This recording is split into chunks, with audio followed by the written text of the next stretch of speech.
Тиешелүү органдардын калк арасындагы көйгөйлөрдү жеринде угуу, алардын чечилиши, мыйзамдуу жолдорун табуу, эл менен түз байланышка чыгуу бул жолу Каракол шаарынын музыкалык драма театрында өткөрүлдү. Шаар эли, район тургундары бул жолугушууга көп келгендиктен театрга эл батпай да калды.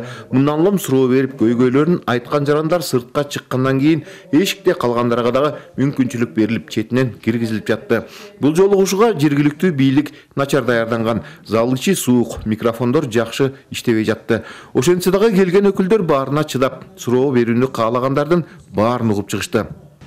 Курматтуу Токтор-Али, мына жогоруда айтылып кеткендей, bizde şaардын четинде, шаардын ичинде көп жерлер мыйзамсыз кетип калган. Мына bizde шаардын кеңештин депутаты катары айтам, bizde 8000ге жакын жаш балдар, адистер жер ала албай жүрүшөт. Мен сизге суранарым, шаардык элдин атынан ушул сизге Ак Суу, Каракол шаарынан делегация барса, бул 2 мүнөттө эчтек айтып түшүндүрө албайт экенбиз. Биз сизге бүт далилдер менен баралы, ошондо кабыл алып коюңузду өтүнөм. Коррупцияны барын түзгөн, коррупцияга аралашып жүргөн киши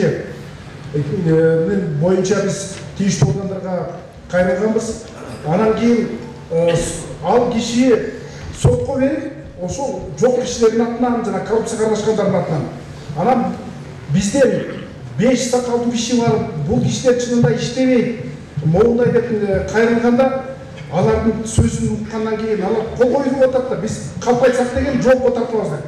Алардын сөзүндөн кийин уже кайра артка кайтарыш керек да тергөөгө.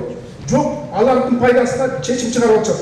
Эми биз 160 000 сом төлөшүбүз керек болуп атат. Жок кишилерге, коррупционерлерге биз таңдалабыз. Жолугушуу учурунда коррупциялык көрүнүштөр, мыйзамсыз жер тилкелерин берүү, аларга документ ала албай жүргөндөр, жол коопсуздугун көзөмөлдөө жана тергөө органдарынан запкы жеген жарандардан көп кайрылуулар болду. Булардын айрымдары жеринде чечилип, юридикалык баа берилди. Башкы прокурордун маалыматында бул жолугушуулар башталгандан бери өлкө аймагындагы жарандардан 1613 арыз даттануу келип түшкөн. Мунун 1276сына юридикалык баа берилип, толук чечилди. Бул жолугушууда башкы прокурордун дарегине 44 арыз түштү. Булардын баарына 2 жума аралыгында жооп берилери айтылды. Бардык арызды чечкенге бүгүн аракеттенип атабыз, чечип атабыз. Бирок мыйзамдуу негиздер түгөнүп калып, суроктор өтүп кеткен болсо, жогоруда айттым, чечиш мүмкүн эмес, анткени биз мыйзамды өтөбүз да. Ошону ар бириңиздер түшүнүп койсоңуздар. Экинчиден мына жерде жалпы мен түшүндүрмө айтсам, аткаруу бийлигинде дагы болуп аткан иштер, азыркы берилген суроолор бардыгына прокуратура органдарынын тиешеси бар. Анткени мыйзамды биз көзөмөл кылабыз. Көзөмөл кылгандай демек бардыгыбызга тиешелүү. Ошол курулуп аткан садек, азыркы сөздөр берилип атат, ушунун бардыгына көзөмөл кылып, талап кылганга милдеттибиз, так аткарылышка. Мындан сырткары өлкө аймагында курулуп жаткан жаңы объектилер, таза суу сыяктуу социалдык маселелер боюнча маалыматтар берилди.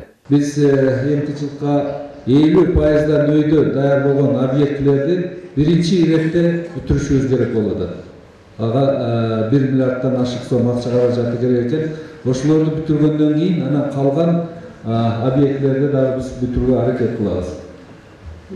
Жаңы объектилер бар, абдан керектүү талкаланып, бузулуп калган, же болбосо ремонт абдан керек болгон социалдык объектилерди гана биз кошуп бере алабыз да. 3 миллиард сомдон капиталдык салымды баштасак, быйыл 17 миллиардга чейин беришет. Эмдиги жылы дагы ушундай пландарды койдук, ушу капиталдык салымдарга бериле турган сумманын өлчөмүн көбөйтүү боюнча көбөйтөбүз. Кудай буйрса, экономикабыз ушу бүгүнкү күндө өсүп турса, салыктар көбүрөөк чогулуп турса, бизде дагы чоң мүмкүнчүлүк болот. Белгилей кетсек, бул жолугушуулардын жыйынтыгы боюнча өлкө башчысына толук маалымат жеткирилет. Эжил Мелисбек, Бакыт Шайымбетов, Ала Тоо 24, Ысык Көлө болсо.